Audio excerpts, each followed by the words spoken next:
Hello and welcome to the Crimson Stitchery video channel about making all things beautiful and useful. My name is Anushka. You can find me elsewhere online as the Crimson Stitchery, including on my website, thecrimsonstitchery.com, on Instagram and various other places like that. In this month's episode of the Crimson Stitchery, I'm going to be catching you up with what I've been making over March, and I'm recording on the 1st of April, so happy April Fools. I normally record a video at the end of every month in order to catch you up on what I've been working on and share my various ponderous thoughts on those. So this is basically a sit down and chat kind of video, but as long-term viewers are aware, I'm currently in the middle of rewriting my PhD thesis, which is basically sucking the life out of me. So, so because of that, you know, obviously things at the Crimson Stitchery over this year, 2023, have been a little bit slower, a little bit quieter than they have been in previous years. But more about that later. So before I get started about what I've been working on, I must highlight that this video is coming to you courtesy of all of my lovely and wonderful supporters on Patreon who help keep the Crimson Stitchery going through monthly membership subscriptions in exchange for a range of perks, one of which is participation in our private Discord server, which is basically like a chat group. It's a really nice space to be in. It's a really friendly and welcoming space, especially for those of you who actually, like me, believe it or not, are a little bit social media shy.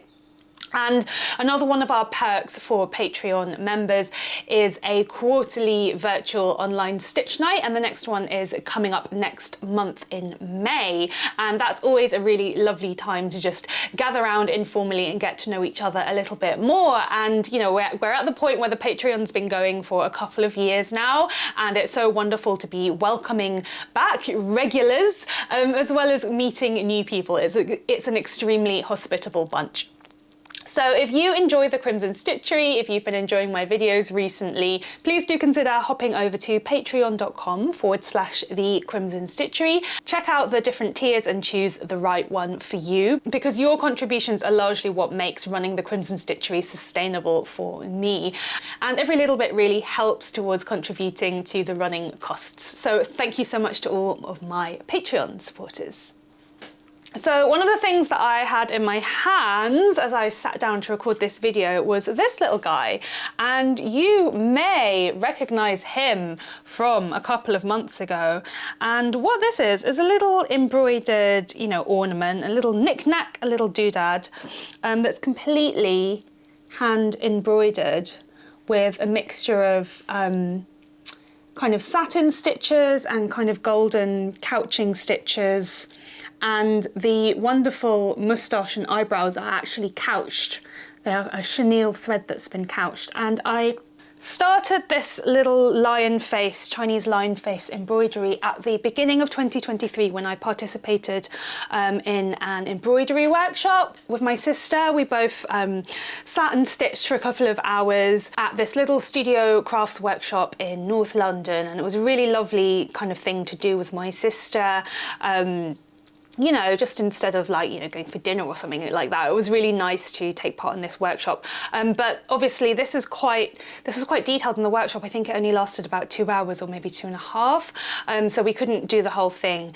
And yeah, so this little guy's been hanging around waiting to be stitched. I was meant to stitch him obviously for Chinese New Year. That was in January, but you know, story of my life, just everything is late at the moment. That's how things are. And yeah, I finally finished him as one of my WIPalong projects. So if you haven't been following along the Crimson Stitchery yet this year, I am running the Crimson WIPalong.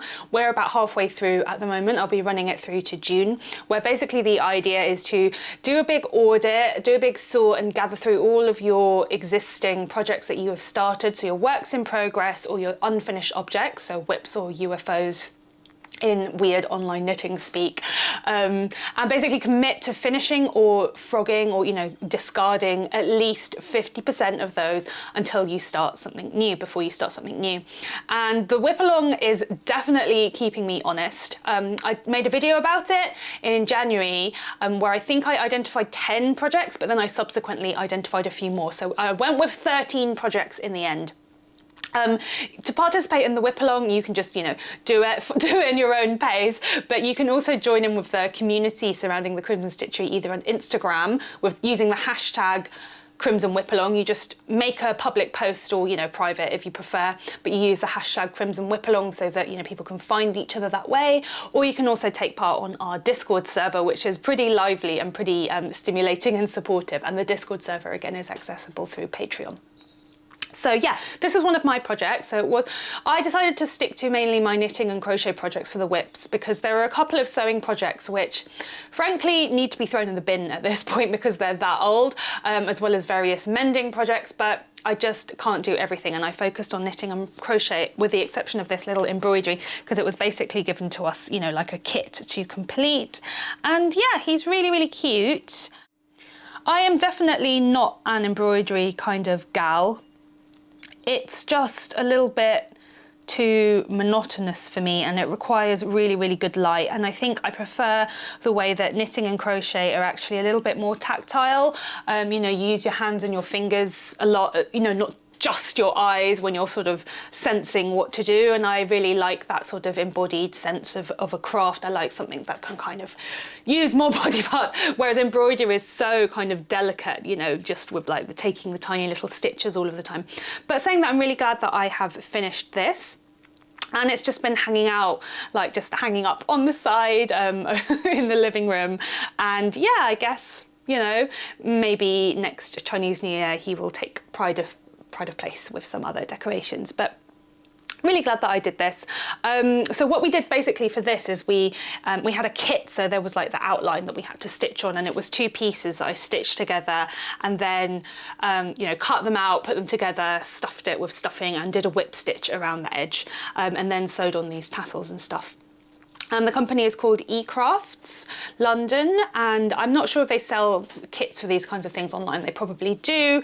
And yeah, it was just a really good experience. And I follow them on Instagram, and it's really nice to see a small crafts business that appear to be doing very well and doing lots of different things. Kind of gives one hope, doesn't it, when you see people who seem to be really succeeding and like. So yeah, was really glad to take part. The next WIP that I have been working on is an old project that I started, I believe, in the autumn of 2020, something like that. If anyone wants to tell me, feel free to drop a comment down below. Every now and then I get nice comments from people saying that they've just discovered me and that they're going through the back catalogue of Crimson Stitchery videos and having a little binge session. So if that's you and you've worked out when I started this, please let me know, because I do not do things like update my Ravelry project page religiously. It's like, just feels like another thing to keep track of. Anyway, so I had this jacket, which is knit from I believe, 1930s, late 1930s kind of sports coat. Actually a women's pattern, well, women's quote unquote, sort of masculine inspired women's wear. And I decided to knit it for my partner because it kind of looked a little bit like a bomber jacket with like a full collar, tight little cuffs and sort of tight around the waist with a bit of a blouse on. And yeah, I cast it on and then I knit all the pieces, which took quite a while, and it basically sat around for ages because it's got these zips. And it took absolutely, just a lot of willpower and effort for some reason in order to put the zips in. So it's got 3 zipped pockets and then it's got a zip down the centre front. And I finally, this really is thanks to the WIPalong, because it's all knit in pieces, 5 pieces in total. So the 2 for the front, the back, the 2 sleeves, and then this big collar. So obviously that took quite a while, but I did really enjoy the stitch pattern, which is just quite a straightforward stocking stitch background with like a pearl diagonal stripe on it. And then lots of 2x2 ribs. So all of my favourite kind of simple but effective stitches. But I had to, so I had to sew all of the pieces together with mattress stitch, which was okay. But what I really put off doing was the pockets, because yeah, I had to knit the pocket bags. So the 5 pieces, the hand stitching, hand seaming, and another 3 squares for the pocket bags. It took me ages to choose the zips as well, because I didn't want to, you know, like plastic zips just looked kind of really a bit cheap and tacky. So I found these lovely brass metal zips, but they were super heavy. So what I decided to do was to reinforce the knitting on the back with iron-on interfacing, which you can just see a little strip of there. So I basically treated the pocket openings as I would if I was constructing a sewn or tailored jacket, where you would reinforce the openings. And just, you know, that little act of purchasing some interfacing and then ironing it on seemed to take me over 2 years to do. So it's really not good. And then, you know, I hand stitched in the zip using a stab stitch and button thread held double so that it's very strong and kind of invisible. And then, you know, stitch the zip in by hand. So it's all a lot of work. Stitch the pockets, bags in by hand using yarn. And yeah, so that's the pocket. They're pretty tiny. You can see the hand stitching. They're pretty tiny little pockets, and they are mostly just decorative. But if I try it on for you. So yeah, as I said, it's knit for a man using a quote unquote woman's pattern in a quote unquote masculine style. So what I basically did was combine different sizes, because men, you know, typically have broader shoulders in terms of the skeletal structure than women in terms of their proportion, and also proportions of like torsos and legs is different. It's personal to a degree, but it's also is kind of gendered to a degree. So I basically increased out at the shoulders to make them broader. So like for me, I don't know if you can see the shoulder, you know, it's totally dropped shoulders. The shoulder seam is hanging off the side, but for him it sits quite nicely. Yeah, so it's coming along. Step back a little bit. I've got too much going on, like jumpers, microphones. I'm now boiling hot because I'm wearing 2 wool jumpers. So what I need to do is stitch in the zip that will do it up together. And again, I applied a long strip of interfacing, I don't know if you can see, down the centre front. But as I was then stitching the zip in, I kind of jostled the fabric quite a lot, and some of the interfacing I hadn't ironed down enough, because it felt like this sort of, you had to have this middle ground, because you don't want the iron too hot or it will burn the yarn, burn the wool yarn, right? Wool you have to have on a low temperature or will get damaged by the heat. But then it needs to be hot enough in order to melt the glue of the interfacing in order to strengthen it. So I didn't quite achieve that. And also it's just a bit tedious, isn't it? When you're just standing there like delicately ironing this tiny little thing in this strip, and then the fabric is stretching and it's sticking or it's not sticking. Anyway, you can tell I'm like tired just talking about it. So yeah, as I was then hand stitching in the zip, I basically tore off some of the interfacing by mistake, like I caught it, and then I kind of, you just sort of move your hand in a bit of an awkward angle and then it kind of catches and it all comes off. So need to have like another session basically where I start again with the centre front zip. But after that's done, because I have applied the 3 pockets now, after the centre front zip is done, it's just weaving in a few ends, and I can't wait to have this jacket done because he looks really nice in it, and also it's just been hanging around for so long. It's been hanging around for so long that I've had to like hand wash it multiple times because it got dusty. I would do things like leave it out on the side instead of packing it away to think that I would like tempt myself to work on it. That never happened. It got really dusty, had to wash it. It got moth-eaten a little bit, had to wash it like multiple times and put it in the freezer multiple times, and did things like we had some snow a couple of times this year in London, and I would like put it outside in the snow to hope that it would, like, the moth eggs and stuff would get frozen. So that was just a bit of a, bit of a ball ache really. frankly. So I can't wait to have those finished. And it's definitely thanks to the WIPalong that I'm paranoid now. I'm like looking at it and paranoid, thinking that I'm seeing little moth caterpillars. Yeah, I can't wait to have this done. And then I'll, you know, take nicer photos and show it off to you. I'm so paranoid. Show it off to you much more nicely. So that is the vintage kind of bomber jacket. It's going to be really nice. It's going to be really, really, really nice. And it's only the second kind of sweater that I've knit my other half. We've been together nearly 10 years. We've known each other over 10 years. I've done him loads of socks and lots of accessories. And he always told me not to bother knitting him jumpers because he's like, no, you should knit for yourself. But it's also nice to give things to people, isn't it? So that is the jumper.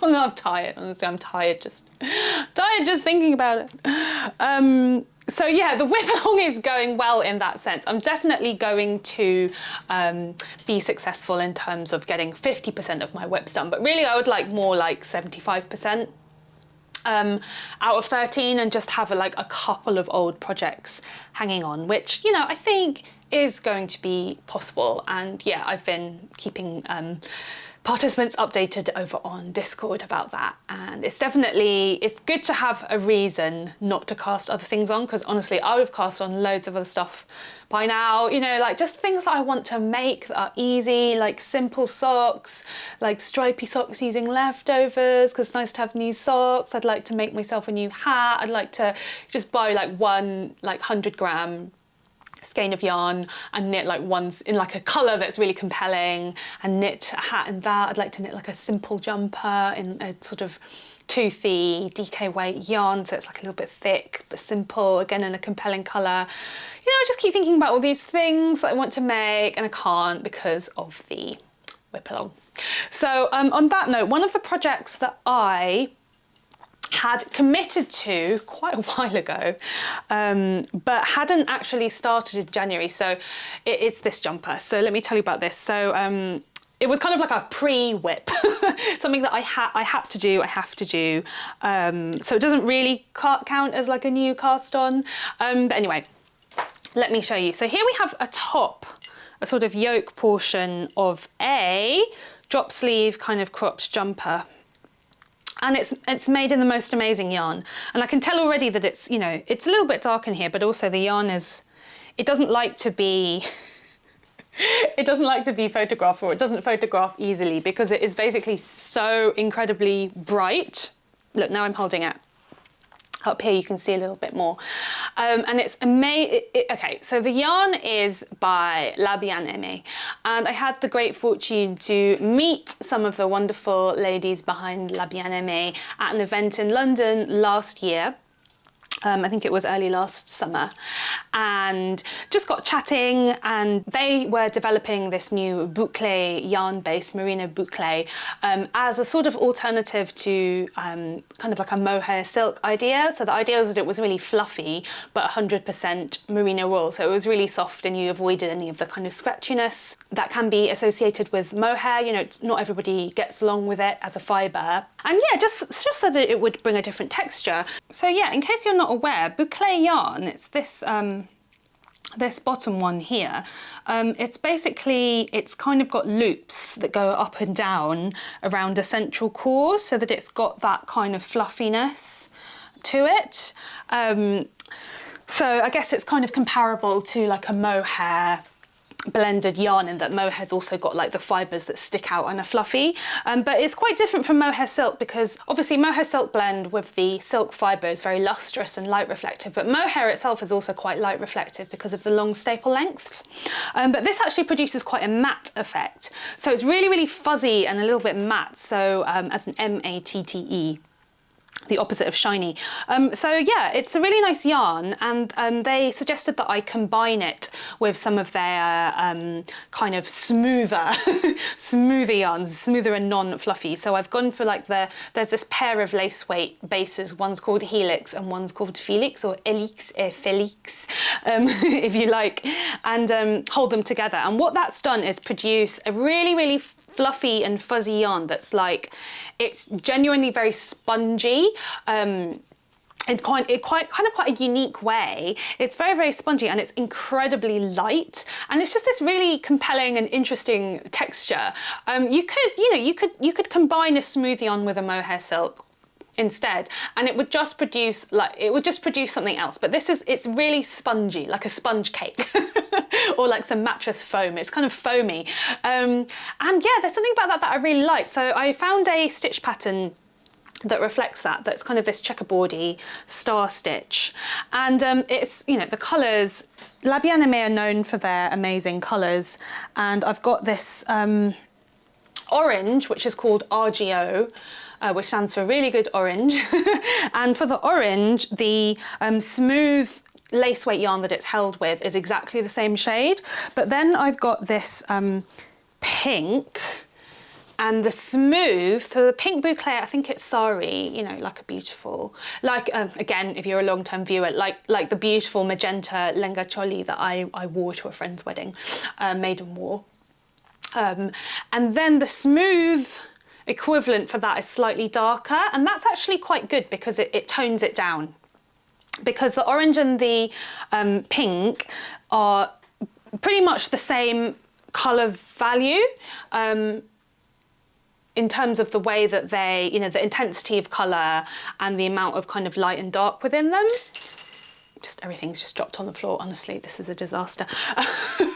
Anyway, just joking. Yeah, so they're pretty much the same colour value, but in order to bring down the shade, so like the amount of blackness in it, basically, having this slightly darker lace weight yarn that's held alongside it, just kind of does something very subtle that helps to bring it together slightly and allows the orange to kind of just hover above as a surface colour, just very, very slightly. So it's super fun. I will be developing this into a pattern as soon as possible. I'm behind on everything. Basically, the reason why this is taking me longer than intentioned, was because I did a very typical Anushka thing, which was think really carefully about body shapes and shaping and knitting.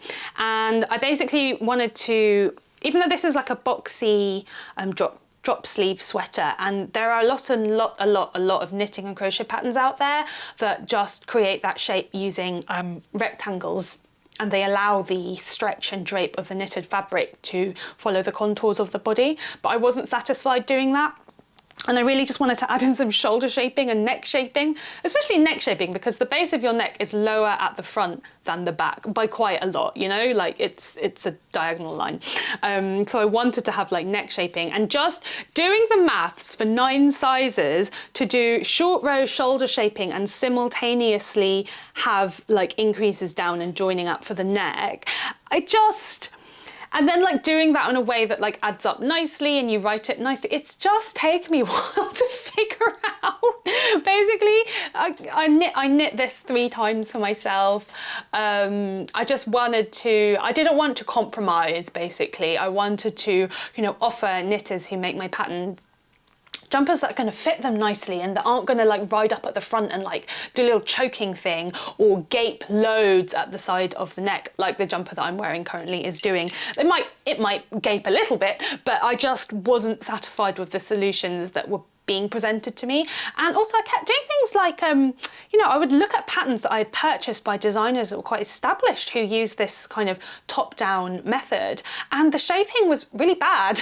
And then I would remember, oh yeah, that's why I always add in, you know, make so many changes to patterns, add in so much shaping for myself. And I made a bunch of videos about this topic, which I'll link to one of them above here. They run in a series, so, you know, I'll link to the first one here.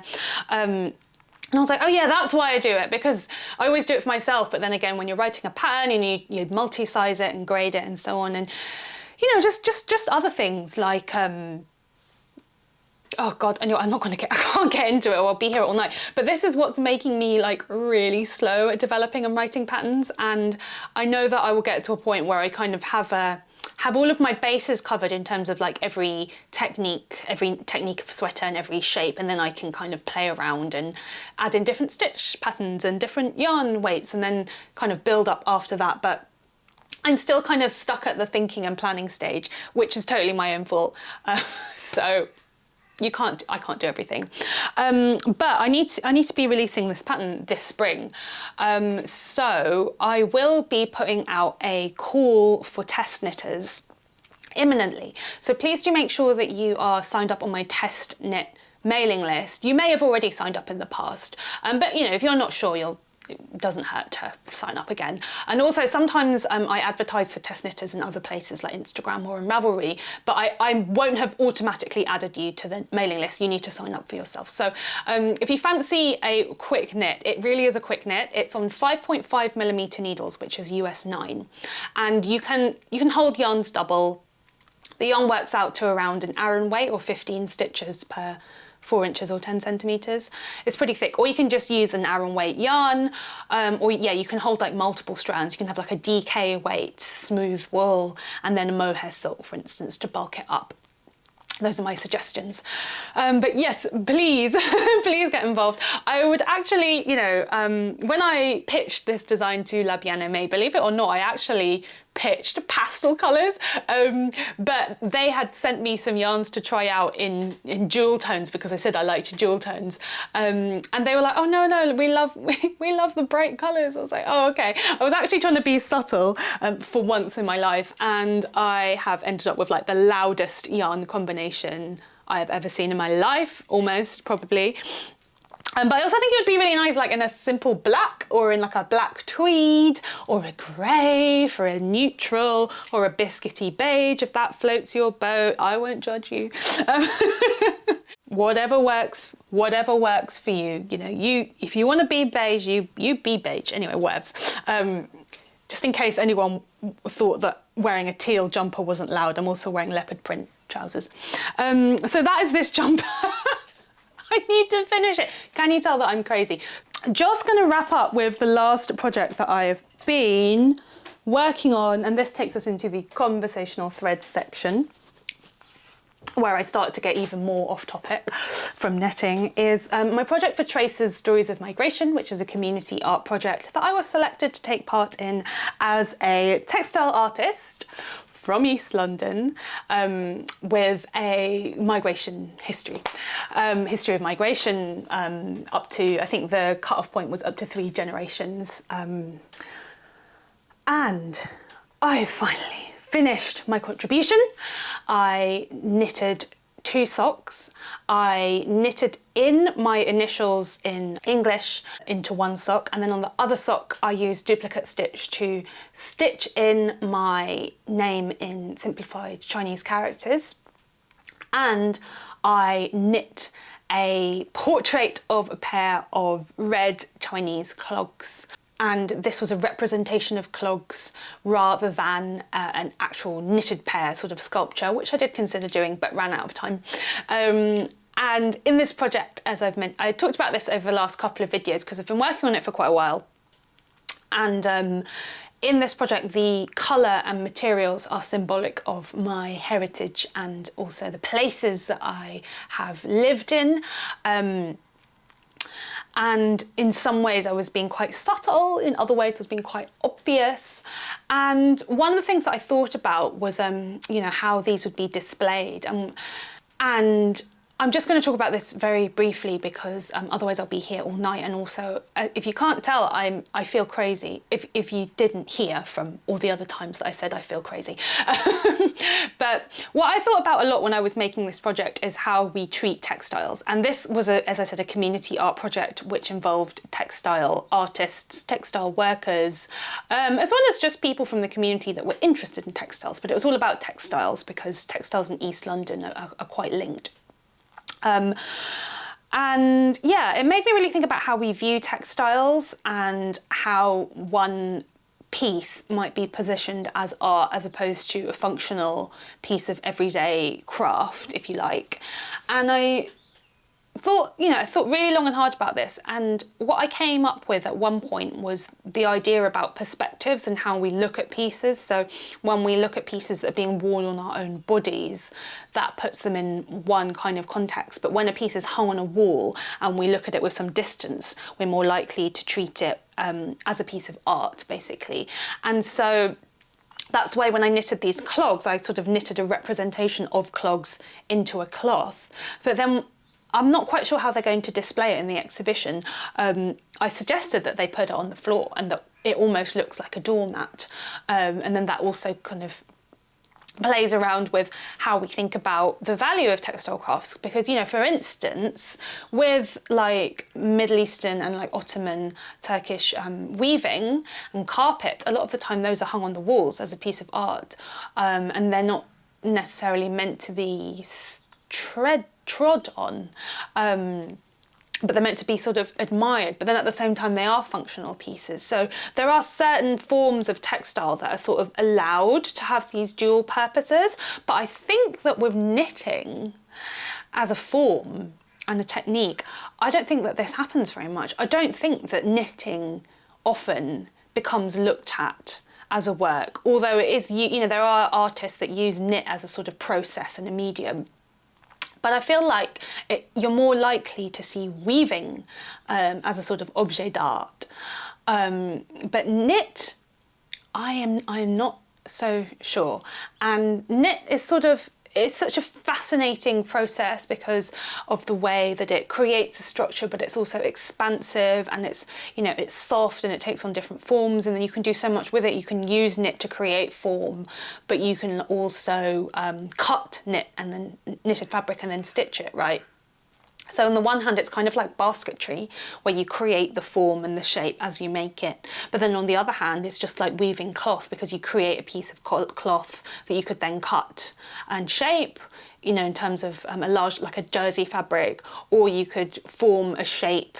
You know, if you think about knitting things flat and in pieces, and then you would stitch them together. So it's like enormously transformative. And also, you know, on my portrait of a pair of clogs, I stitched on latex, a piece of latex by hand, and I don't think that knitting is combined with other materials very much in the hand knitting sphere. It certainly is in the art world, and also in like knit and high fashion, like couture and experimental fashion. It definitely is combined a lot more. But in the sort of hand knitting world, it tends to be like knitting as knitting. And even doing things like combining knit and crochet or knit and embroidery is always a little bit like, ooh, that's something special. So those are the thoughts that I am airing on the Traces Stories of Migration project. Honestly, I could say a lot more about this, and at some point in the future I do hope to write down these thoughts in a way, but I need to finish my thesis. I've got 6 months more in which I have to produce my sort of final draft by the early summer, by July. And I'm halfway through that now. And then like this summer is sort of earmarked for my supervisors to like read the draft. They told me they need 4 weeks to read it and then send it back to me with like final comments. And then I'll spend the autumn sorting out the final comments, sending it to like a proofreader and stuff like that. So even though I've got 6 months left, like I've really got 3 months, 3 months to actually do the work of it. And then it's like the final bitty bits that take a really long time, that, like, yeah, you need to allow time for, but and I'll be really miserable by then. I'll be really miserable. But I've kind of gone through this like enormous roller coaster of emotions. One moment I'm really proud of myself and I feel really motivated, and then I just think this is awful and stressful and it's never going to end, and then I get really jaded. I'm in the jaded phase at the moment, like up, down, back up. Jaded phase where I'm like, I just need to finish it somehow, you know. I've got 5 chapters to sort over 3 months. That should be okay in theory. I don't know, I'm just so sick of it. So I long to do something that's just like not as difficult, not as draining, and doesn't take quite as long, basically. I'm just gonna leave it at that. And I know that we have in my wonderful audience, who I am so grateful for you guys. You know, I have lots of very, very accomplished people. I have PhDs. I have postgrads. I've got very, very nice understanding people, academics, people that did academia and then left it. I'm so lucky to have you guys. And, you know, sometimes I'm like, why am I still recording videos in my free time when I barely have any free time? But it's because I really can't wait to have the brain space to engage with creativity more fully. But at the moment, I've just gone down this insane rabbit hole that's taken me into this crazy corner of my life where I just have to write this blooming PhD thesis and submit it and then publish it, which is going to take years, because academic publishing moves very slowly, in case you don't know. And then like I just want to get, and then I have these moments where I think I didn't want to do a humanities degree. I wanted to go, you know, when I was 17, I wanted to go to art school and learn how to make beautiful things, not just sit around writing essays. And here I am writing the ultimate essay to like end all essays, 100,000 words. So that's that. I'm going to stop talking now.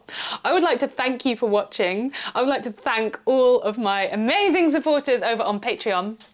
If it tickles your fancy, if you do enjoy my ramblings and my kind of thoughts, at some point I want to shape these thoughts into something more coherent, but at the moment you just get them, you know, straight from the horse's mouth into a video. Yeah, if you enjoy the Crimson Stitchery, consider supporting me on Patreon, and a shout out to my supporter at the Crimson Queens tier, which is the highest level. Thank you very much, Angie Scheitel. Don't forget that I have various different newsletters. I have a general newsletter for the Crimson Stitchery, and I have a mailing list for test knitting, and I really do need help with test knitting for this garment, because I promised La Bien Aimee that I would do this pattern, so I've got to do it. And also it's a really cool pattern and an amazing jumper that I'm really enjoying, and a great chance to experiment with yarns if you are in the mood to do that. So don't forget about those two things. The WIPalong's still going. I'm going to sign off now. Thank you so much for watching. I will see you at the end of April for another video. Take care, happy knitting. Bye.